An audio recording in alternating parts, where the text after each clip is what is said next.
एक बात तो मानना पड़ेगा, जब बेंजामिन नेतन्याहू जिंदा है, सब कुछ ठीक है, तो इजराइल को इतने पापड़ और इतने सबूत क्यों देने पड़ रहे हैं। आज के इस एपिसोड में आपको बताऊंगी कि ईरान ने मौत के सच का खुलासा कर दिया है।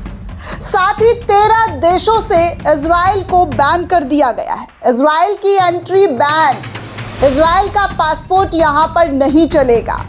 और तो और पाकिस्तान के कायराना हरकत पर भी चर्चा की जाएगी कि कैसे मासूम जिंदगियों को तबाह और बर्बाद कर दिया है। 400 लोगों की जिंदगी जो है अटैक में चली गई है। दोस्तों सोचिए कितना कायर है ये पाकिस्तान, कितना डरपोक है ये पाकिस्तान कि मासूम बच्चों को निशाना बना रहा है। इसमें और इजराइल में कोई फर्क नहीं है।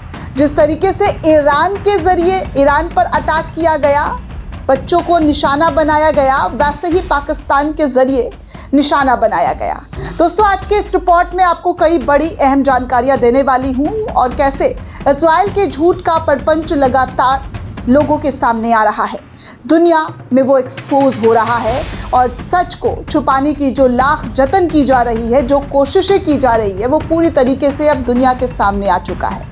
लगातार पिछले कुछ दिनों से जब से नेतन्याहू के मारे जाने की खबर सामने आ रही है, सोशल मीडिया पर दावा किया जा रहा है, तब से ही कुछ दिनों बाद जो है करीब 3 रोज से नेतन्याहू अचानक से एक्टिव हो जाते हैं। और एक्टिव भी ऐसा दोस्तों कि उन तस्वीरों को, उन वीडियो को देखकर 75 तरीके के सवाल खड़े हो रहे हैं। आज एक फिर फोटो शेयर किया गया और उस फोटो में कहा गया कि देखिए नेतन्याहू जो है ईरान के टॉप कमांडरों को मारने का फ़ोन पर जो है कह रहे हैं कि अलाउ कर रहे हैं, आदेश दे रहे हैं। लेकिन यही फोटो के बारे में जब जांच पड़ताल कुछ पेजेस के जरिए किया जा रहा है और दावा ये किया जा रहा है इन पेजेस के जरिए कि भैया ये तो 4 फरवरी की तस्वीर है, जिसको आज नेतन्याहू 17 मार्च को ट्वीट कर रहे हैं। तो नेतन्याहू की स्थिति पर अभी भी सस्पेंस बना हुआ है।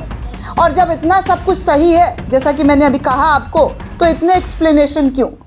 अगर मैं सच हूँ तो मैं एक्सप्लेनेशन तो नहीं दूंगी, सफाई तो बिल्कुल भी नहीं दूंगी। लेकिन इस वक्त इजराइल सफाई पर सफाई पेश कर रहा है कि हमारे लीडर जिंदा है, हमारे नेता जिंदा है, उन्हें कुछ नहीं हुआ है। लेकिन इन्हीं चीज़ों के बीच ईरान ने एक ऐसे मौत पर से पर्दा उठा दिया है जिसको लेकर इजराइल ने कल दावा कर दिया था कि इजराइल के ज़रिए जो अटैक हुआ है ईरान पर, उसमें ईरान के बड़े लीडर लारिजानी की हत्या हो गई है, उनको ख़त्म कर दिया है। लेकिन लारिजानी ने अपना हाथ से लिखा हुआ स्टेटमेंट अभी सोशल मीडिया पर ट्वीट कर दिया है, वो आपको दिखाऊंगी। लेकिन सबसे पहले दोस्तों कहा जा रहा है कि इजराइल जो है मुद्दों से भटकाने के लिए एक नए मुद्दों को गढ़ रहा है और उस मुद्दे की भी पंचर जो है ईरान के ज़रिए कर दी गई है। सबसे पहले दोस्तों मैं आपको अशोक कुमार पांडे का ये ट्वीट दिखाना चाहूँगी, जिसमें इनके ज़रिए लिखा गया कि इजराइल ने दावा किया है कि कल के हमले में अली लारिजानी जो है ईरान के बड़े नेता, उनको हमने मार गिराया है, उनकी मृत्यु हो गई है, उनको हमने अपने मिसाइल से ख़त्म कर दिया है। जवाब में अली लारिजानी के ट्विटर अकाउंट से उनका एक हाथ से लिखा हुआ नोट जो है पब्लिश कर दिया गया है। ये दावा सच भी हो सकता है और नेतन्याहू की मौत की खबरों से ध्यान हटाने का खेल भी हो सकता है कि कैसे नेतन्याहू के मामले में जो इस वक्त खबरों का बाजार गर्म है, उस पर से लोगों की जो दिमाग है, जो चर्चा है, वो ख़त्म हो जाए और लारिजानी के बारे में बातचीत जो है वो शुरू कर दी जाए। अब देखिए लारिजानी ने अपने जो इंसान मर गए हैं उनके हाथों का नोट जो है वो, जी हाँ, वो शेयर कर दिया गया है। स्क्रीन पर आप देख सकते हैं कि उन्होंने अरबी में कुछ नोट जो है वो साझा किया है और इस नोट में क्या कुछ लिखा हुआ है इसका मैं हिंदी ट्रांसलेट आपको करके बता दूं तो लारिजानी ने साफ तौर पर कहा है कि ईरान के इस्लामिक गणराज्य की नौसेना के बहादुर शहीदों के अंतिम संस्कार के अवसर पर उनकी यादें हमेशा ईरान की राष्ट्र के दिलों में जिंदा रहेगी और उनकी शहादत वाले आने वालों सालों में सशस्त्र बलों की संरचना के भीतर इस्लामिक गणराज्य की सेना की नींव और मजबूत करेगी। मैं सर्वशक्तिमान अल्लाह और उनके तमाम अल्लाह से दुआ करता हूँ कि उन तमाम शहीदों को जन्नत अता जो है वो फरमाया जाए। और ये हाथों से लिखा हुआ लेटर है दोस्तों, आप देख सकते हैं कि जिस लारिजानी को मारे जाने का इजराइल के ज़रिए दावा किया जा रहा है वो इस वक्त हाथ से ट्वीट करते हुए एक नोट जो है ट्रांसलेट कर रहे हैं और नोट को जो है शेयर किया और बताया है कि देखिए, हम तो अपने शहीदों के लिए दुआएं मांग रहे हैं और ईरान के लोगों की जो है शक्ति का प्रार्थना कर रहे हैं कि ईरान को शक्ति दिया जाए और अल्लाह उन्हें रास्ता दिखाए। अब आप सोच सकते हैं कि कैसे इनके झूठ प्रपंच को बार बार जो है लोगों के सामने लाकर ईरान के ज़रिए एक्सपोज किया जा रहा है। सोचिए इजराइल कितना झूठ बोल रहा है, कितना ज़्यादा झूठ बोल रहा है और इसी झूठ को अब दुनिया को दिखाई दे रहा है कि कैसे कैसे झूठ गढ़े जा रहे हैं। जिन लोगों का ये अब तक दावा कर चुके हैं उन लोगों में बहुत कम लोगों की ही मौत की पुष्टि ईरान के ज़रिए की गई है दोस्तों।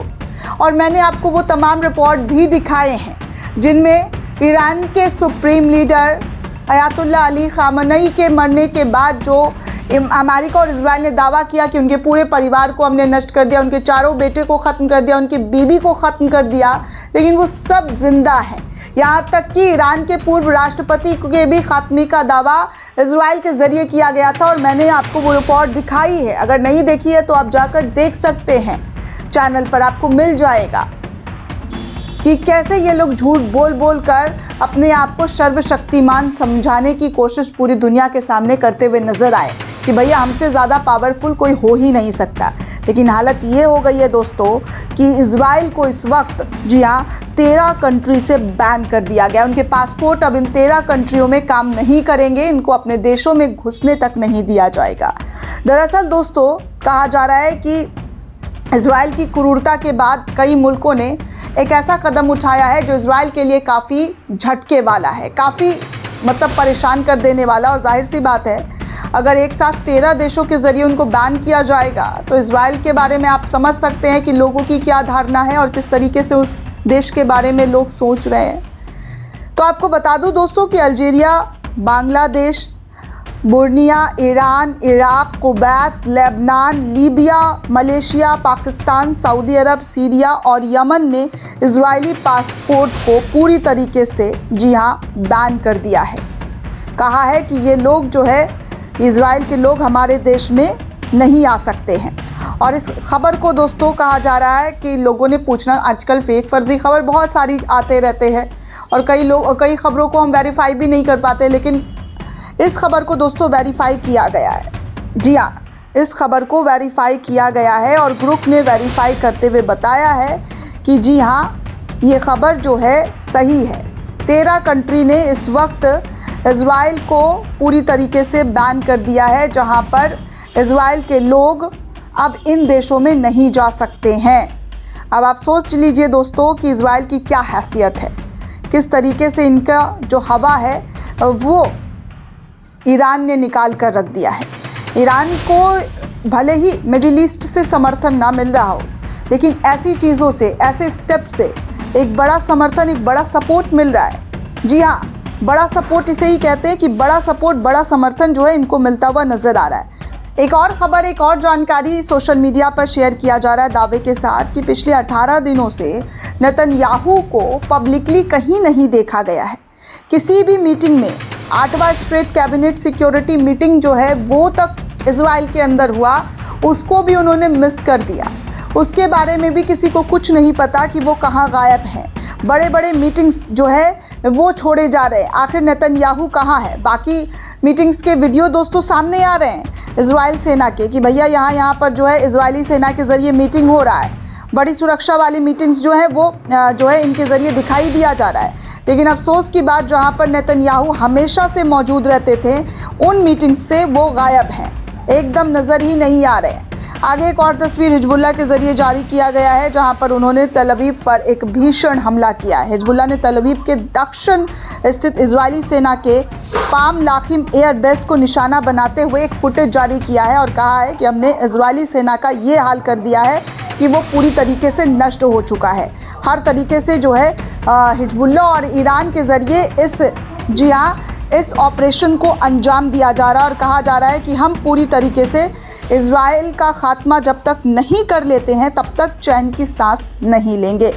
आगे दोस्तों, जैसा कि मैंने आपको शुरुआत में कहा था कि नेतन्याहू की आज की जो तस्वीर सामने आई है फ़ोन पर बातचीत करते हुए, उसको एक पेज है द कैरमेलिन करके, उस पेज ने 2 फोटो को शेयर किया। आप स्क्रीन पर ध्यान से देखेंगे दोस्तों तो आपको समझ में आएगा कि ये 2 फोटो जो है इस पेज से क्यों शेयर किया गया। तारीख भी इसमें नज़र आ रही है। दरअसल दोस्तों आज की जो फ़ोटो है और ठीक 4 फरवरी 2026 को भी यही फ़ोटो शेयर हुआ था। अब आप सोचिए दोस्तों कि 4 तारीख की फ़ोटो 17 तारीख को क्यों शेयर किया जा रहा है। क्या मतलब ऐसे दावे किए जा रहे हैं कि देखिए नेतन्याहू का झूठ कैसे लोगों के सामने आ रहा है। दरअसल दोस्तों कहा जा रहा है कि ये तस्वीर जो आज नेतन्याहू के ज़रिए शेयर किया गया उनके ऑफिशियल अकाउंट से, उनके मतलब पीएमओ ऑफिस से, ये तस्वीर बताया जा रहा है कि 4 फरवरी 2026 की है, जबकि आज 17 मार्च है। उसे वापस लाने की कोई कोशिश काम नहीं आएगी। जितना नेतन्याहू के बारे में लोगों को छुपाने की कोशिश की जा रही है, जो मर गया है उसे इस पे से कहा जा रहा है उसे वापस नहीं लाया जा सकता है। जो चला गया है उसके बारे में आप छुपाने की कोशिश कर सकते हैं लेकिन वापस नहीं ला सकते हैं। आगे दोस्तों पाकिस्तान की इस करतूत का सबसे पहले तो पूरी दुनिया को मजम्मत करनी चाहिए। पूरी दुनिया को इनके खिलाफ जो है सख्त एक्शन उठाते हुए पूरी तरीके से बैन कर देना चाहिए। ये सोचिए दोस्तों रमज़ान का महीना है और उस महीने में मासूमों का खून बहाया गया है। मासूमों का खून, सोचिए ये लोग जो ख़ुद को इस्लामिक मुल्क कहते हैं, सबसे ज़्यादा, जी हाँ सबसे ज़्यादा खून से सने हुए हाथ हैं ये लोग पता नहीं ऊपर वाले को क्या मुंह दिखाएंगे। अगर खुदा का खौफ होता तो इस तरीके की हरकत कोई भी सच्चा मुसलमान ईमान वाला तो नहीं करता।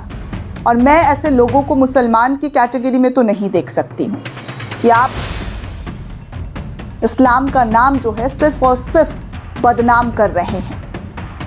दरअसल दोस्तों पाकिस्तान ने एक बार फिर से अपनी कायराना हरकत दिखाई है और अफगानिस्तान की राजधानी काबुल स्थित एक हॉस्पिटल पर एयर स्ट्राइक किया। इस हमले में टोटल 400 लोगों के मारे जाने की खबर आ रही है, जिसमें 165 बच्चे शामिल थे और साथ ही 250 से ज़्यादा लोग घायल हुए हैं। इस हमले के बाद तालिबान ने भी पाकिस्तान को धमकी दी और कहा है कि बातचीत की कोई गुंजाइश नहीं है। मासूम मरीजों की जान की कीमत पाकिस्तान को अब चुकानी पड़ेगी। ये सीधे तौर पर ललकार जो है वो किया गया है। आगे दोस्तों एक और पेज है, इस पेज से ये दावा किया जा रहा है कि कैसे, जी हाँ, ईरान के ज़रिए उनके तमाम एजेंट्स को ख़त्म किया जा रहा है। जी हाँ दोस्तों, स्क्रीन पर आप देख सकते हैं इस तस्वीर को, जहाँ पर एक पेज के ज़रिए शेयर किया गया है और कहा जा रहा है कि 50,000 मोसाद की गुप्त फाइल को ईरान ने लीक कर दिया है।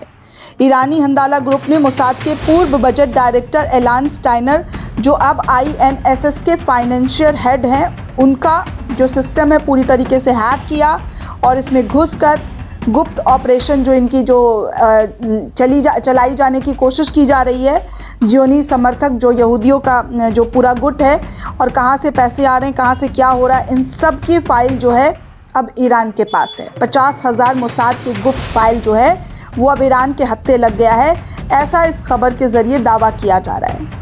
वहीं जाते जाते दोस्तों क्लैश रिपोर्ट की ये तस्वीर, सैटेलाइट तस्वीर आपके सामने है, जहां पर ईरान के ज़रिए एक नया अटैक किया गया है और इस अटैक से आप देख सकते हैं कि मिडिल ईस्ट में कितनी भारी तबाही जो है वो देखने को मिल रही है। हालांकि अमेरिका बार बार छुपाने की कोशिश कर रहा है लेकिन सच छुपता नहीं है। दरअसल नई सैटेलाइट तस्वीर रूप में जो है सामने आई है क्लैश रिपोर्ट के हवाले से और कहा जा रहा है कि ईरान के हमले के बाद यूएई के अल दफरा एयरबेस पर खतरनाक तरीके का नुकसान पहुंचा है। हमलों का असर बराक में रहने वाले इलाकों के आसपास कई इमारतों पे भी पड़ा है और कहा जा रहा है कि छतों के गिरने की निशानी जो है इस सैटेलाइट तस्वीर में साफ तौर पर दिखाई भी दी जा रही है। दोस्तों ये पूरी रिपोर्ट आपको कैसी लगी हमें कमेंट करके ज़रूर बताइएगा। साथ ही साथ चैनल को ज़्यादा से ज़्यादा लाइक, शेयर और सब्सक्राइब करना बिल्कुल भी ना भूलें। शुक्रिया दोस्तों।